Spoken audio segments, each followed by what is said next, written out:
Welcome to the Free Pod. I'm here with me, Bree. So this episode, I actually planned this for a while. I had it probably a couple weeks ready to go. I wanted to talk all about safety. What does that feel like? What is, in my relationships in life, how did I go from unsafe to safe? And I was going to do this because I wanted to move forward with next month, because next month I decided that on the Brie Pod, I wanted to touch base full blown on domestic violence awareness because it is Domestic Violence Awareness Month. And then probably a couple weeks ago, I was scrolling through Facebook. I found that this young 22-year-old girl named Gabby Petito was missing. And I'm not even sure why I clicked on this link. I don't know what it was that just like made me go to it, but I'm like, you know what? I'm going to click on it. I'm going to share it and help the family out. And then as I started to dive deeper into the rabbit hole of this, and for those of you that know this case, it's been a rabbit hole because now the whole world is involved in it. There's so many people that are giving out speculation and theories, and there's also, answers that the FBI are trying to figure out. But basically, it's about this girl named Gabby Petito. She's 22-year-old woman. She was living a van life. They were traveling. Her and her fiance were traveling basically on the West Coast. And their plan supposedly was to travel from, I believe they started in July, and then go all the way to October. Well, unfortunately, she went missing. Her mom and, her family ended up reporting this miss. They tried to do it sooner than later, but a lot of things got in the way of, because of the fact that she was out what they would call vacation. So they were unable to actually report her missing until probably I think it was like September 11th. And at the time, they knew where the fiance was because they found out that he was back in Florida with the van. Now, I know I'm missing a lot of things here, but there are so many dates with this particular story, and there's so much that happened. I really don't want to mess that up. So if you do want to look it up, absolutely look up Gabby Petito, hashtag find Gabby, hashtag justice for Gabby. All of those will get you to what you're looking for. The reason why I bring this up, though, is that this whole episode was going to be about safety. And when information started coming out about this case, it started actually triggering the times that I felt unsafe. Now, before we dive deep, I wanted to start off, what is safety? And supposedly, from a Google search, feeling safe means being self-assured, ditching self-doubt.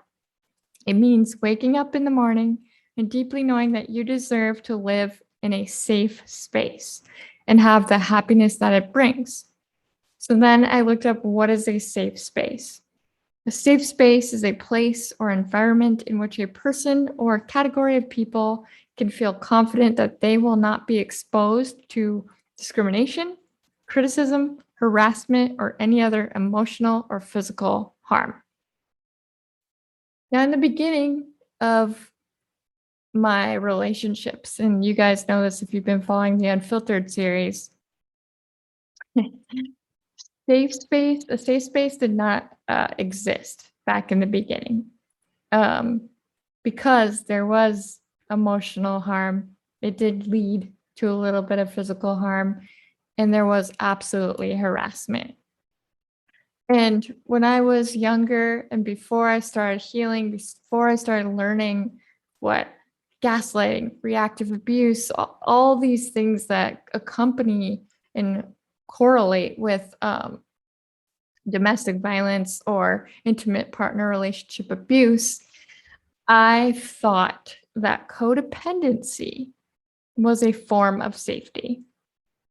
And that's how I thought at the time with my previous partners that I was safe.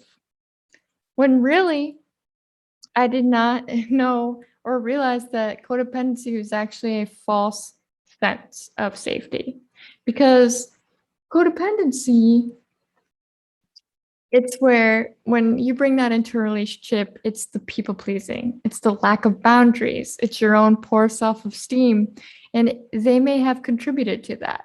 It's the caretaking, it's the reactivity, it's poor communication, lack of self image, and dependency. And all of those things I felt. And what it's saying, above, it talked about how safety is being self assured and ditching self doubt. But codependency is people pleasing, and you have poor self esteem and a lack of self image. And I know that it sounds like I'm just rattling off the terms, but I came to an epiphany because back then I thought, well, if I give him all of me and I please him in, like if he doesn't think that's right, okay, that's not right. If he doesn't think that this should happen, okay, that shouldn't happen. And I'm not saying that you can't be a team and you can't work with your partner. Uh, but in this case, I gave myself away to the point where I stopped talking to my own friends. They say that in intimate partner abusive relationships that your partner will isolate you. And that's true. But I also know for myself that I also isolated myself because I was so engulfed in pleasing, so engulfed in wanting him to just love me that I even turned my own back on friends. And I have a couple of them that could come out to you right now and be like, yeah, she did. And they didn't like it. I remember plenty of times I had friends come to me and say, oh, well, you don't talk to us anymore. You don't hang out anymore. You don't call anymore. Um, and I didn't. And I had no excuse. But I was just like, well, isn't that it's normal to be with your boyfriend? It's normal to do these things. But at the time, I didn't realize that when you are in a relationship, that you can actually be independent and still be in a beautiful relationship until later in life. Um, and at the time, because I was so into people pleasing and so about him and everything around his life and what he wanted, I forgot what I wanted. And the reason why I bring this up, and the reason why I'm correlating this with Gabby's um, story, is because we watched a body cam video that came out. And there's this basically from what we learned today, as of what is it, September 20th, we learned that uh, there was a phone call that was made to the police that a male was hitting a female, and that's how they did a traffic stop for Gabby and Brian. But the thing is that that piece was just learned recently. At the time, before this piece came out about why that call was made, it was said that there was someone had seen them fighting. They didn't really say who was fighting at that time. And then finally the body cam video came out. And when the body cam video came out, I started to get triggered because it if you've been in a intimate abusive relationship or partnership, and I'm sure many of you felt this way if you did see this body cam video, you see her fiance Brian basically like cool and collective, just chill, like, oh no man, sorry, we didn't mean to do this. He's super cool, right? Gabby's crying and she's saying, I hit him. I'm so sorry. Like, she's taking full blame. And the reason why it triggered me is because I felt what she was like. I have been in that position where I felt that way too, where I felt like, because it's that people pleasing, it's that I didn't mean to do that. I'm so sorry. I hurt him. Like when people don't realize, and when it starts to get physical, there's that reactive abuse, which reactive abuse is where the abuser, the partner that was abusing, gets you so basically bottled up where you end up hitting them back. Um, and so I was following all these comments. People were like, "Oh, well, she's an aggressor because she's admitting that she hit him," but they were forgetting the fact that she also said that he, grabbed her by the face. Um, and I think there was something else she said, but I know the biggest thing that hit was like grabbing her by the face. And if you watch this body cam, you'll see what I'm talking about.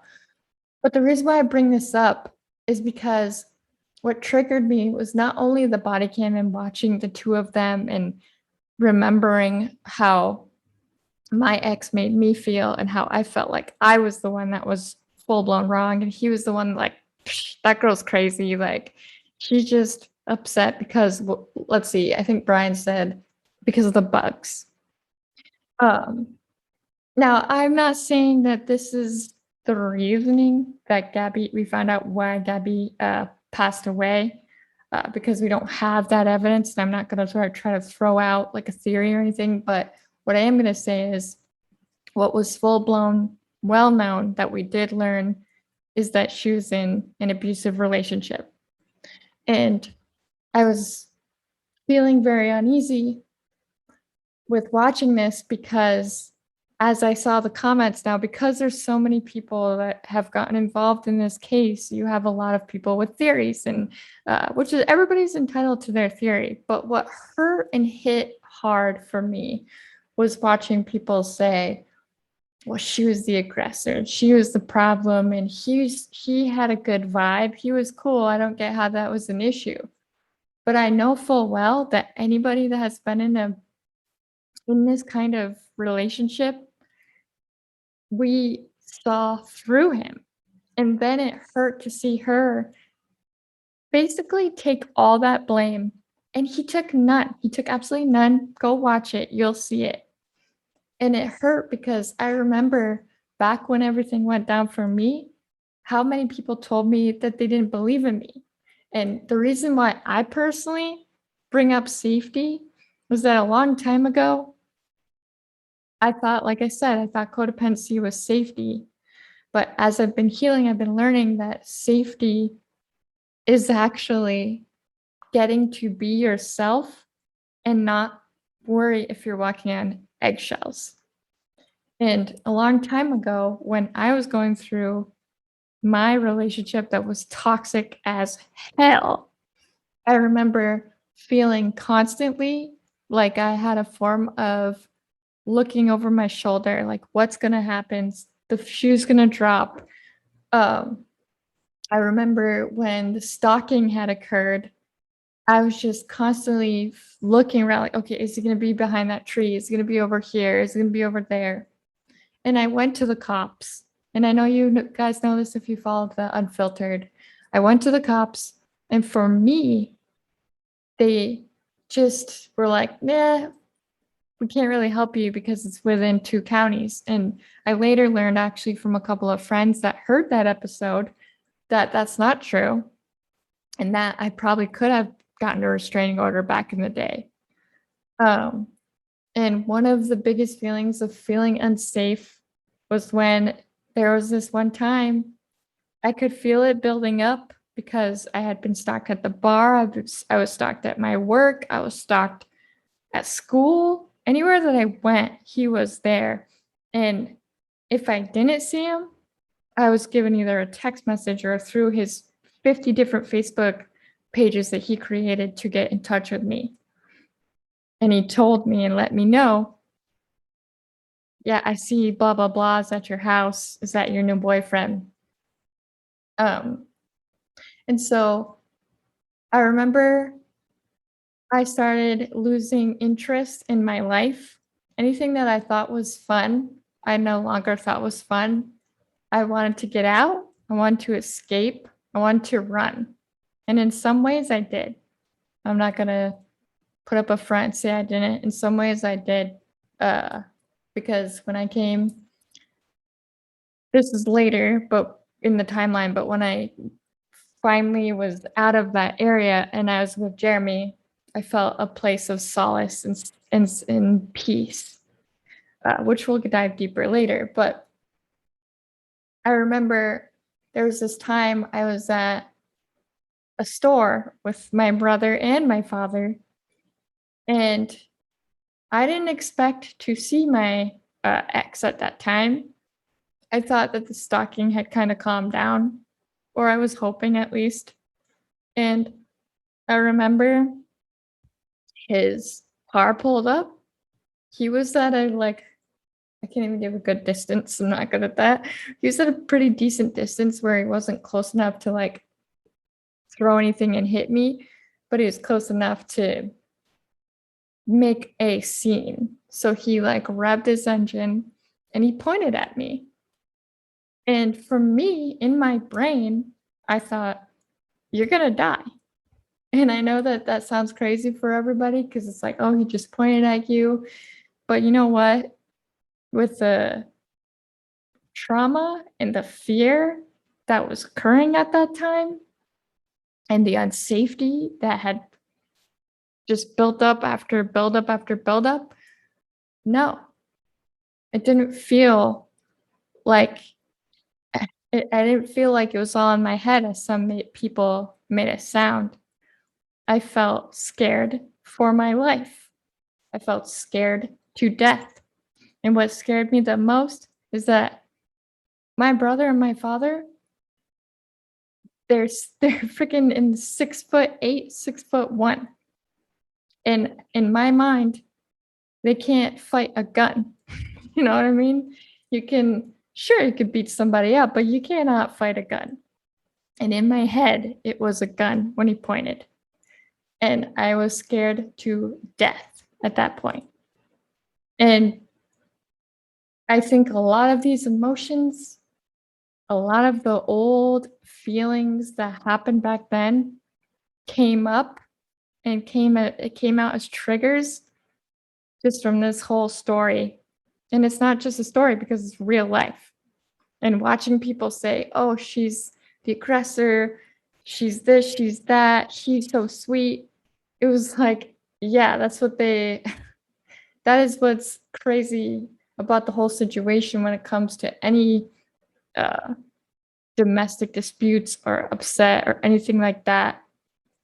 People, what's crazy about an abuser and a manipulator is that they're chameleons.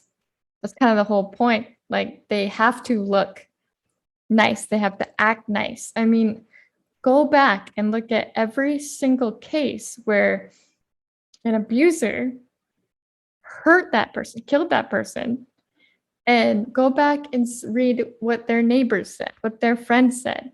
Every single time, they were so sweet. They helped my grandma walk across the street. I mean, that's literally the guy from Boston. Oh man, I'm trying to remember Whitey Bulger, Whitey something there. I totally messed that up. But the point is, that dude, I remember reading in an article, they were like, yeah, he used to help my grandma across the street. Meanwhile, he's in a friggin' mob hurting and killing people. Like, he'd never do that. And so watching this unfold and watching people like, oh, he seems so sweet. His vibe is so chill. I don't see the problem. He would never hurt a fly. You know what? You don't really know a person or a relationship unless you've been in it. And I'm not saying I know their relationship, but what I am saying is I know what it felt like to be in her position because I was there in my own relationship. And I'm not trying to project my relationship onto them, but I felt like that this episode had to come out because I know I'm not alone in this. I know I'm not the only person that has felt betrayed by either the law, and I'm not going against the law for well, but betrayed by people, by the law, by things that you thought you would feel that would make you feel safe or protected, people that you thought could help you and make you feel protected when they can't. And it's not a blame game of like, oh, my brother or my dad or the cop that I specifically talked to, I do give a little blame because I think that the true reason he didn't help me was because he probably has seen with relationships like this that they just end up working it out, getting back together, and he didn't want to deal with it. And I get how that can be frustrating, but at the same time, in my case, I was not looking to go back. I was looking to get out and get away and have something that made me feel safe. Because after that Walmart uh, scenario that occurred, I was not feeling safe. And what scared me was when he had pointed, I truly thought it was a gun. My mind thought it was. And it scared the living shit out of me. And I'm like, how will my brother and dad help me when we have nothing? We have nothing to protect us. Um, and again, it's not their fault because they would have absolutely like I'm sure if he really did have one, they would have blocked it. And that's even more scary to think of with all that. But the thing is like that's feeling unsafe. And and when people don't believe you and people are constantly like, well, I don't get it. You're so nice. This person's so great. It's like, how do you know that? You don't actually know that person. You only get to know what they give you. And that's true about all people. You only know people of what they give you, what they allow you to see about them. And abusers and manipulators use this to their advantage because it helps them have control and it helps them create a world that makes you think that you're the one that's crazy, that you're the one that caused it, that you're the one that started all these things.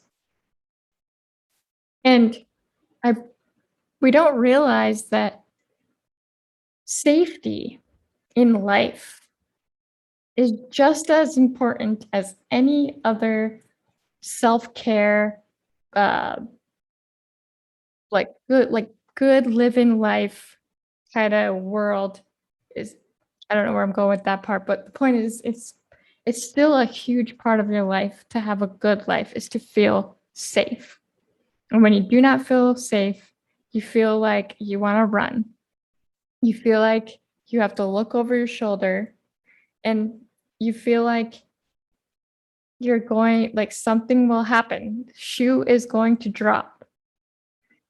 And this case has brought up a lot um, of that past me because this me is healing. And I do feel that the parties involved have moved forward, moved our different ways. But when you see stuff like this, there's always still going to be that PTSD. There's always still going to be that trigger that comes back. And I think that what hurt the most too, and I mean, I know that this is kind of going off of a tangent a little bit here, but what hurt the most was seeing that she has passed, and we don't know why yet. We don't know what happened yet. But if it happens to be because of by the hands of her fiance, that is just going to be absolutely devastating. And I'm not saying it's not devastating now because it is. It felt like when I saw the body cam and I heard about the phone call and how we found out that actually the reason why there was a phone call that even happened was because they saw him hitting her. But unfortunately, in relationships like this, when you are tied to that person, you have that trauma bond, and you already feel those feelings of like, your self-worth is in their hands. Basically, everything is in their hands. You could be like, oh, it's just something that I did wrong. And that's why I do believe she took a lot of the brunt of the blame. when you see that, for me, it broke my heart because it's like felt like one of our own was taken from us. And what I mean by that is I've always been about justice. I've always been about finding justice for the injustice. I've been so passionate about domestic violence, emotional abuse, physical abuse, regardless it's abuse, that when you see someone that was in that who potentially has been killed over that, it just is awful. It's there are no words to describe it. And when I came on here to talk about safety, this kind of changed the whole dynamic because I started to remember what that felt like, and how every day in that relationship, I felt, oh, okay, I have to do this or I have to act a certain way so that this person doesn't get upset.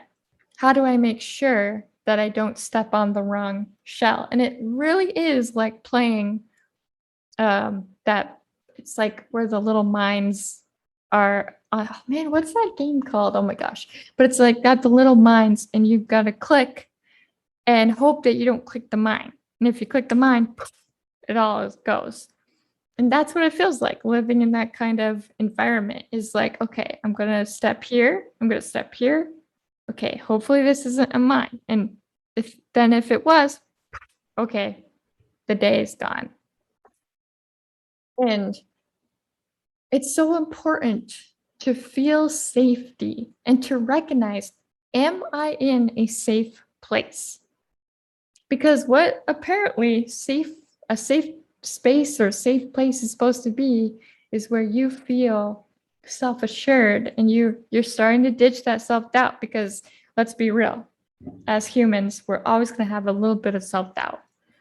But it's waking up knowing that you are allowed and deserving of living in a safe space, which I just talked about the eggshells and the mines, like you think that that is the norm and that's okay. And that is safety because that person, I feel like every time it let up, you're like, you get so strong. You're like, you know what? I'm going to leave this relationship. That person, all of a sudden, they know that. So the manipulation comes in hard and like, oh, I won't do that again. I can make this better. I can make this work. Or how my former partner liked to say, you're never going to find anybody that's going to handle you crazy or that's going to deal with you. But what I've learned from where I was to where I am, safety is where you can be your ultimate self. Safety is where you can walk into a room when you wake up in the morning and you can walk into your life when you are in your life and you're not looking back as to what's going to get me. Am I going to step on the mine? You're just waking up and you're living your life and you're embracing that. And there's so many things that my husband, Jeremy, as we've talked about multiple times now, has taught me. He has taught me what love feels like. Because at the time, I thought love was basically, I'm degraded, but I'm at least still giving my love to that person. So that's love. No, that's not love. That's actually hurting you. And the more you diminish yourself, I feel like the more, I'm not going to say you lose yourself, but you get out of touch with you. And then you start to forget who you were. And when I was, starting this new relationship with Jeremy, I was, it was like, going into something so new for me. It was very foreign. I was not used to someone loving me back. I was not used to someone assuring me that I'm worthy of love. I wasn't used to someone saying that you're deserving of love and absolutely was not used to someone giving me a place of solace. When I started dating Jeremy, my toxic traits came out because I projected what I was used to prior. I took his phone, I read his texts, I read his messages. I probably did that every single day for about a year or so. And I admit all of this because I want you to see that it wasn't like I went from unsafe and then I was like, boom, I'm safe, I'm healthy, this is perfect, we're great. No, I questioned things even more because I was like, it feels too good to be true. He's got to be cheating because he's being too nice. He's got to be, you know, not really that into me because this doesn't feel right. It's that feeling of that unsafety, that or unsafe, I guess. Um, and as time moved on and time moved forward, I started to learn that I could lessen a little bit on, taking his phone. And he knew this. He was aware that I took his phone. What I love about Jeremy so much is that communication is so key. And he was always and is always very supportive and said, Bree,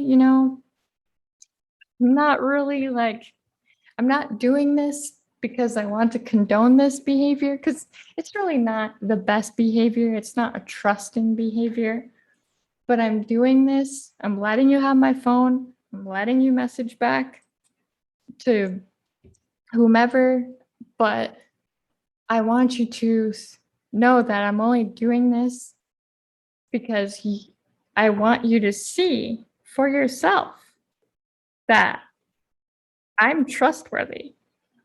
And he did not have to do that. And I'm not saying everybody's going to do that for you because they probably are not. And honestly, I don't think that I should have done that, but I absolutely brought in my own insecurities. I brought in my own paranoia of he's going to cheat on me. This is going to go down. The mines are going to happen. It's eventually going to happen because you get so used to that. And you start to think, well, maybe this is actually just a normal relationship. It's just normal to feel always on edge, to feel anxious. I mean, my panic attacks back in the day were way worse than I've ever had in my life. Now, I'm not saying that they went away because they still exist. And in the beginning of this relationship with my husband, they were still there. And the first thing that I told him was that I don't trust anybody. Um, and where I'm at today, and this is after let's see, we just got into healing probably it's been almost about a year now. And before I was healing with a counselor, that was the one that I was just talking about a year now. Before that, I was working on myself, which was absolutely slower. The time that I was trying to work on myself and make myself better because I could feel the strain it put on my relationship to constantly be checking his phone, to constantly be questioning his trust when it wasn't fair. But I did it. And I wanted to be better and I wanted to grow and I wanted this relationship to be something. And I could see in myself that I was bringing the toxic things that I had in my former relationship into my present. And I knew that he wasn't deserving. It wasn't fair to him to have that happen.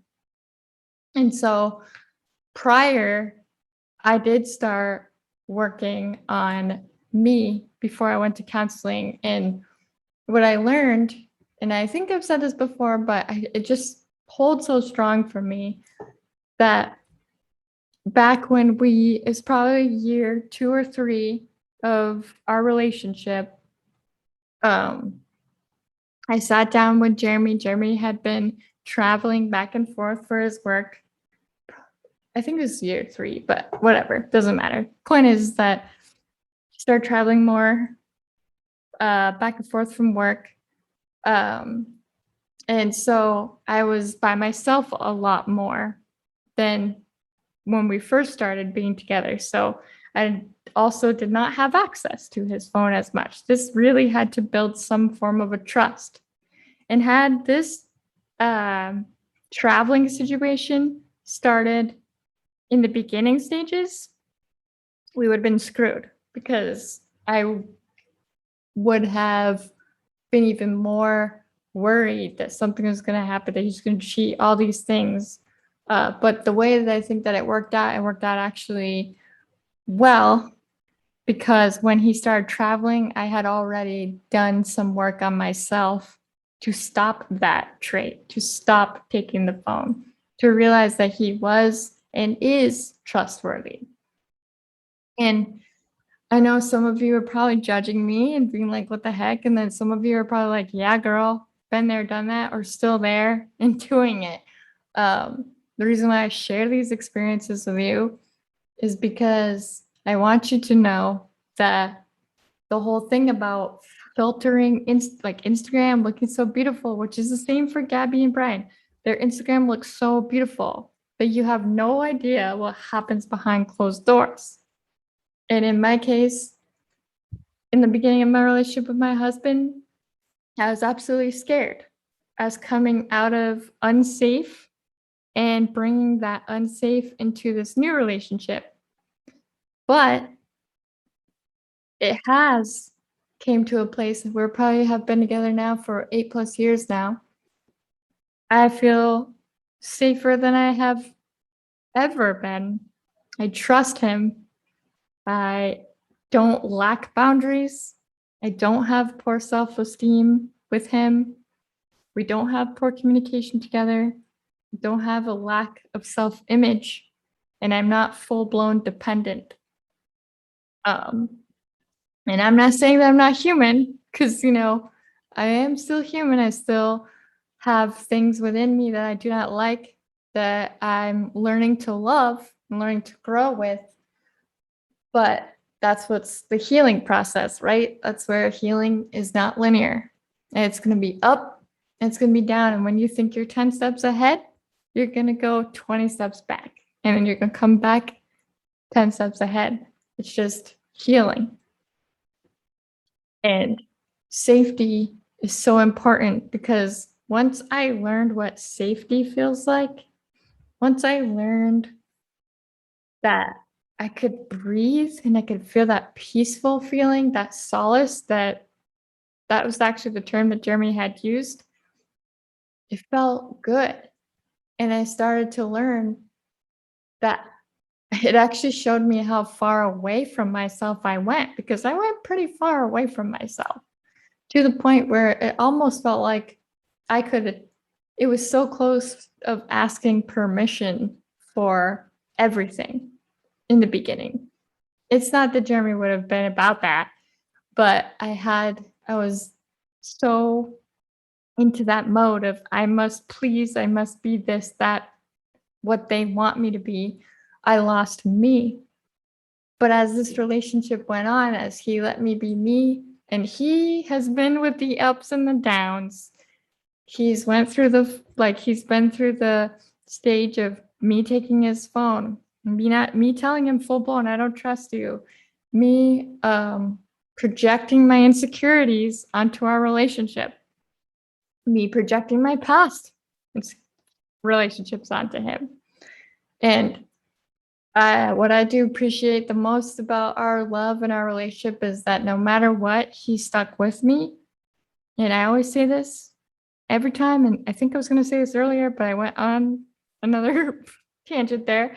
I always thought it was so beautiful that Jeremy, he never walked ahead of me. Now, technically, if we're talking in terms of literal sense, yes, he does walk really fast, but in a very uh, hypothetical sense, more like in that metaphor thing here.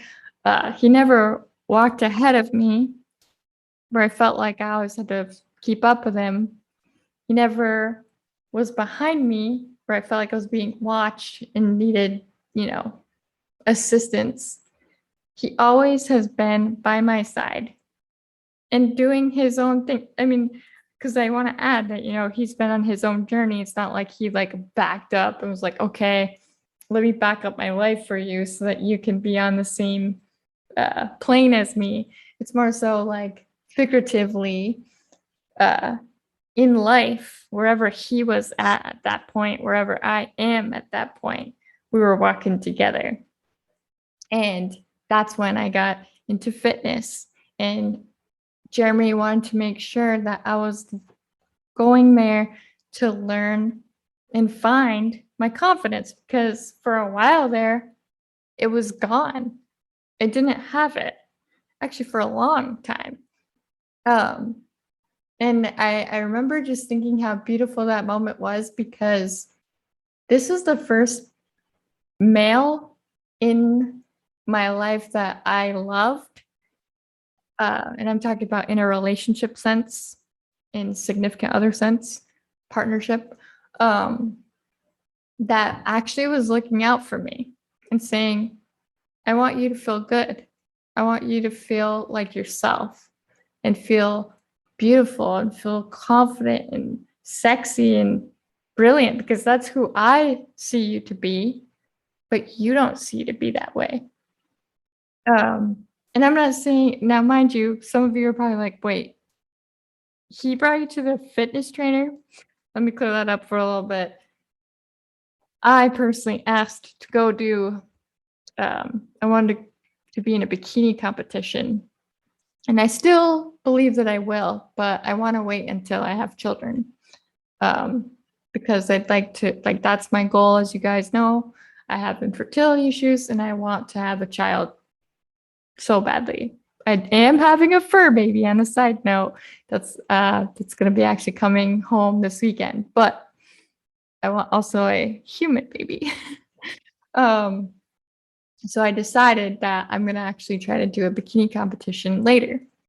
But at the time, I decided that's when I wanted to start training. And I really was going to do it. I think the only reason why I didn't actually go into a competition was because I did not get to the level of feeling ready. And that's a whole nother that can comes out in the perfectionism part, which is not good. Um, but the thing is that he was looking out for me. And I wasn't used to that. But as I've come into this relationship and as I've grown, because you're always growing, you're always learning, um, I realized how valuable and important that was because that was a part of the foundation of feeling safe and feeling worthy and feeling like, okay, maybe I'm not a piece of shit because there are times I was told that it was basically a piece of shit. There's times I was told that I'd never find anybody like that, or I'd never amount to anything, or I'd never grow, and so on and so forth. All the degrading things that I had been told, and more. And back when I was in that more codependent place, you always feel that crippling anxiety. You feel the emotional distress. You feel like you have to just, you're on edge. And what I learned, because recently I've been reading about codependency, because I've been learning about what I felt safety was, what I thought safety was, what I've learned that safety is, and I've basically said that in this episode thus far. But what I also learned is that because codependency makes you feel the outside of a crippling anxiety and emotional stress, there's also, if you don't resolve that codependency, if you don't work on feeling that worth, that sense of worth, that that you are worthy of life, of when you don't have the boundaries to protect you from getting walked on, um, you tend to take out that because it's unresolved, that codependency, onto something else, such as drug addiction, alcoholism, and eating disorders. Which, as if you have followed my path, you know that I have, and I am recovering. And it's not like a recovering from years. I'm literally recovering as of a month ago from an eating disorder. And I didn't realize that until I was researching, because it just kept popping up about safety and what is that and how do I talk about that and how can I help people with it? Because it made me go back to myself and where did I feel safe? Where did I feel unsafe? And how did I have that false sense of thinking I was? And I feel it's important to really look and dive deep and say, do you feel safe? Truly. Because the thing is, when it comes to having that secret of that abuse, mentally, emotionally, physically, you know within your heart, even though you've been called crazy, even though people are like, no, that's not it. No, that's not it. Deep, deep down, you know if you feel you're safe or you're not. You know if you feel like, do you have to look over your shoulder? Or can you just, and I'm not saying you shouldn't, because technically in this world today, you probably should still be looking over your shoulder, but still, do you feel like you're going to step on a mine in the morning? Because if you do, then I truly, with my whole heart and soul, beg you to look deep within that and to find a way to get that safety, because it does exist. It is out there. And next month, the month of October, I am going to bring everything that I can to help share and show you why and how to feel and to get safe, especially if you are in a domestic uh, violent or even mental abuse relationship or intimate partner abuse. And I am so very passionate for this month of October. I have a lot of amazing people coming in to share what it is, who it affects, which shockingly, and also not shockingly, it affects all genders, all races. It does not matter what status you come from in money or in life. It happens. It happens more so than it really should. Um, and in this case, it does at this point with the Gabby Petito situation, regardless of what we find out of what her cause of death was, that beautiful girl was absolutely, actually, I should be that respectful and say beautiful woman, was actually in an intimate partner abusive relationship, regardless of what they come back with, of how she passed. And it's always, it's just always the people. I shouldn't say it's always people, but it is the people that are so nice, or oh, they never do that. Like, I'm not saying you have to question every single person. I should fix my wording on that. I'm not saying it's always that type of person. But what I am saying is, before you go to tell someone, nah, that can't be true, before you go and listen to someone that's trying to tell you or ask for help that, nah, that can't be it, please, please take this story, it's not even a story because it's real life events. Take these real life events from really look up any situation that has to do with this and see that it's not always what it seems. And please, this is why there's so many people that do not ask for help because they are questioned.